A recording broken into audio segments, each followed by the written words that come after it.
Hello, we're so glad to be live today and to talk about something that's very, very important to all of us, and that is our family. You know, um, I'm Pamela Deneuve, and I have been coaching lawyers for over 25 years. I started coaching lawyers in 1992.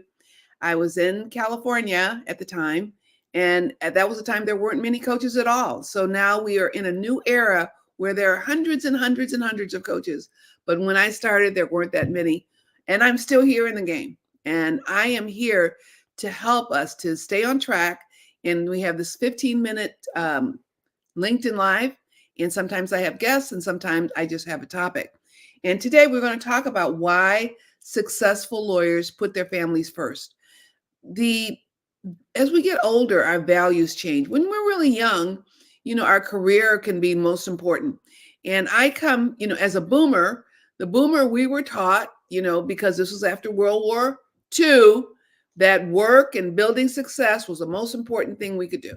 And so we focused on building our careers, and we had, if they were men, the wives, had to take care of the kids.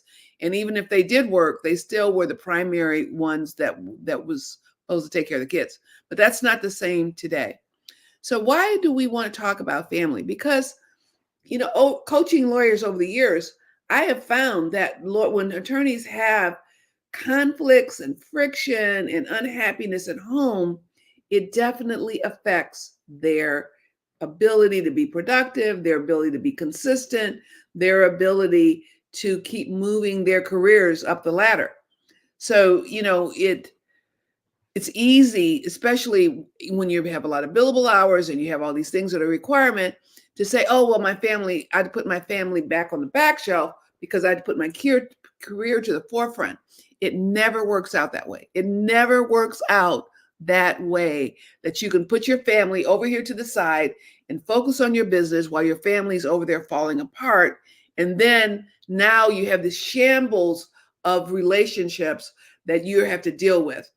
And, the first, let's just start with our spouse.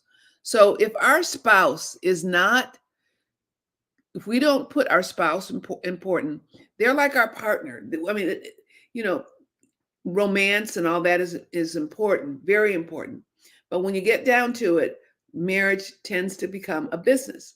It is a business, and it's a business that has to have harmony, have to have communication, you have to have priorities, and you have to work together to make all of this happen.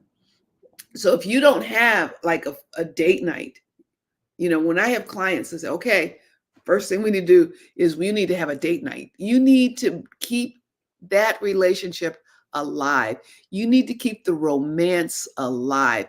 You need to keep the spark alive. If you're walking around and you're going to the office and you're frustrated because you don't have affection or you're not having intimate relationships with your spouse, then that's going to affect your law practice. Let's face it.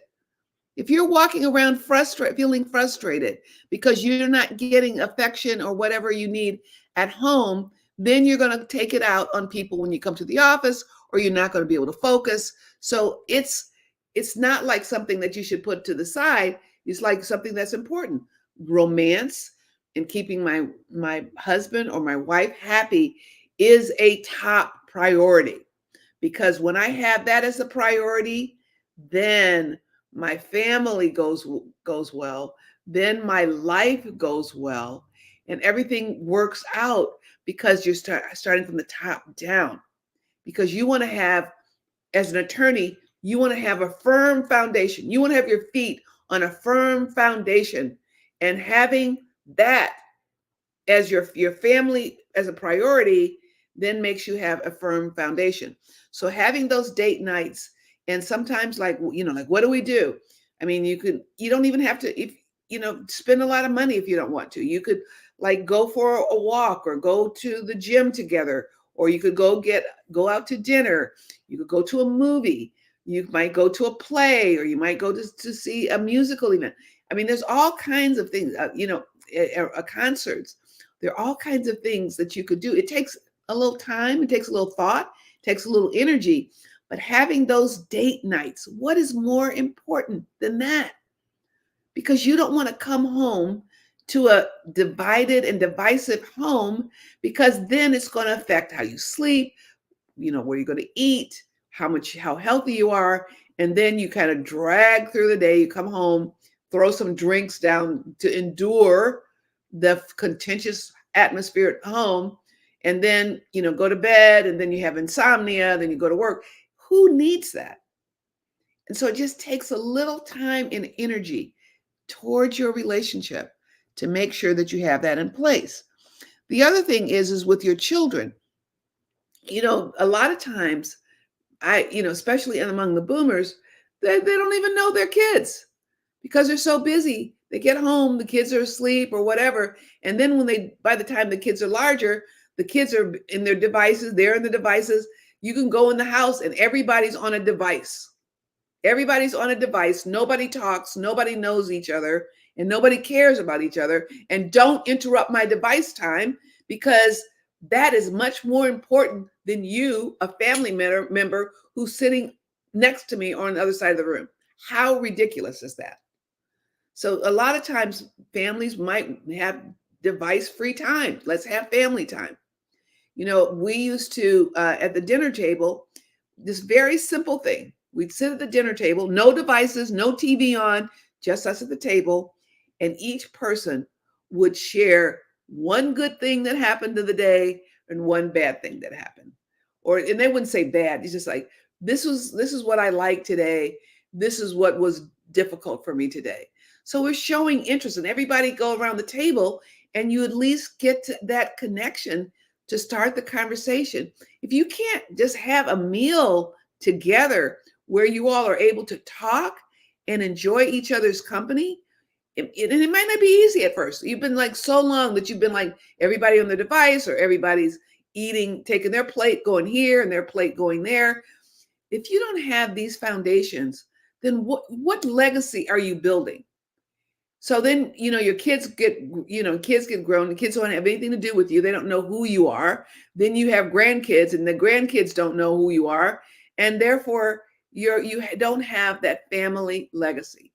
So here's what I recommend with kids. With kids, say for example, if you had 4 kids or whatever, spend some time with individual kids. You say, oh, I definitely don't have that time.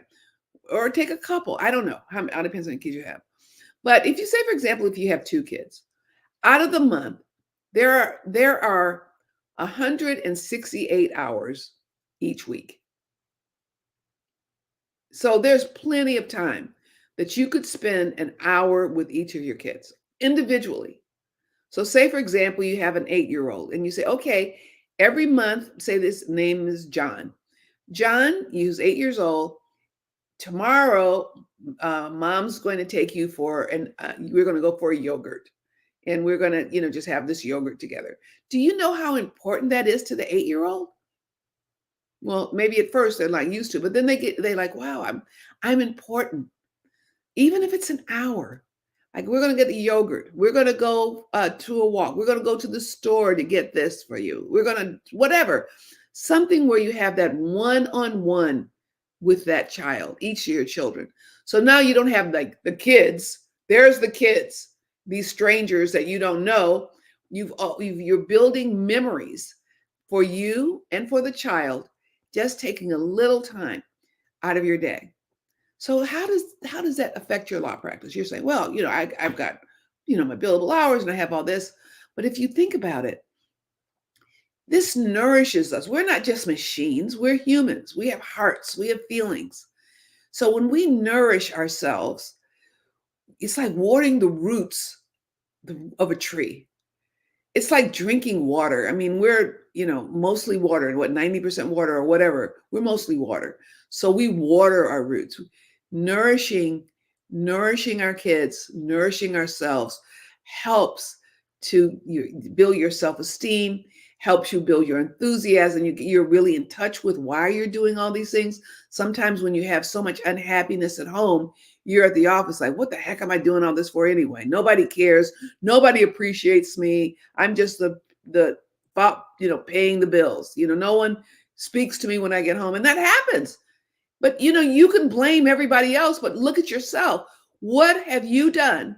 What are you doing to build relationships with your family? It doesn't happen automatically. You can't you can't be in a relationship with a dog if you don't take the dog out and spend time with the dog. The dog responds to the energy and time and care you give the dog. So that likewise, how much more so with your spouse? How much more so with your children? And so you build those relationships, and then those relationships begin to pay you back. A lot of times, you haven't known your child, you've not put energy in your child, and then all of a sudden they go wayward, you don't know who they are, and they're in trouble, they're doing things and are into, in this day they get in drugs, they're addicted to their devices, they're addicted to video games, there's so much stuff that wasn't there when we grew up. And if you don't interject in there and try to make inroads with it, and it doesn't happen overnight. Don't do it once or twice and say, see, oh, I don't know what Pamela's talking about. These kids don't appreciate me. No. And a lot of times they may not initially show their appreciation because they don't trust you, because you've been so absent and you've acted like you haven't cared. So they're not going to be like, oh, they spent an hour with me, or they took me for yogurt and now we're going to live happily ever after. No, they're going to say, well, that was strange. I wonder how long that's going to last. They never really stick with anything anyway, do they? So anyway, here are some things. I just want to read this list before we're coming towards the end. Is when you put your family first, one of the things is that you'll have a sharper mind, because you will feel more relaxed, more rested, and you will feel better focus and creativity when you get to the firm, because we need that relaxation and that feeling of being sharp that is nurtured by feeding our roots with our family. When we have stronger relationships with our family, then we have stronger relationships with ourselves. We have stronger relationships with our work, the people at work, and it becomes a joy to come to work. When you have relationships, it kind of puts stress on pause. Put this over here, go out with your husband or wife. Put stress over here for a while. Go out and laugh and enjoy that. You'll be surprised how the stress level will over time begin to gradually reduce, and you won't always be in this fight or flight mode. I was talking with a client today about always being in that fight or flight mode. You're singly focused, you're looking here, you're frustrated, you're defensive, you're looking for the adversary, and then you come home and you're still like that. Oh, I had a bad day. Don't bother me. I'm trying to figure this out. Like that. Who wins that? When you're more relaxed and you have less stress, you're able to make better decisions. You're able to be clearer. You're able to go to trial. If you're all wound up and all frustrated, nothing good comes from that. You don't make money from that. You don't make a wise decision, and it's not sustainable. And the other thing is that it helps you with your problem solving. We really underestimate how peace of mind, low stress, happiness, contentment, and joy really contributes to our ability to enjoy our work, to make money, to be in relationship, create new business, and be more effective and more focused on our work. It just takes a little. I always say, have my client, don't let the tail wag the dog. You be the dog that wags the tail. So you want to realize how important it is for you to prioritize your family. Take these little steps, and Rome wasn't built in a day. If you've been neglecting your family, don't think that you're going to click your heels 3 times and have this loving family. But you can start taking little by little, make it a goal, just like your goal in your law practice. Make a goal so that, okay, I'm going to focus on taking my wife out for a date. And then, I'm going to take the kids out for one. And even just doing that, I'm going to do that for 3 months and see what happens, and see how your family life, putting your family first, will yield great successes, great focus, great productivity, and much more success by putting your priorities in the right place. Thank you so much for joining me, and I will see you next week.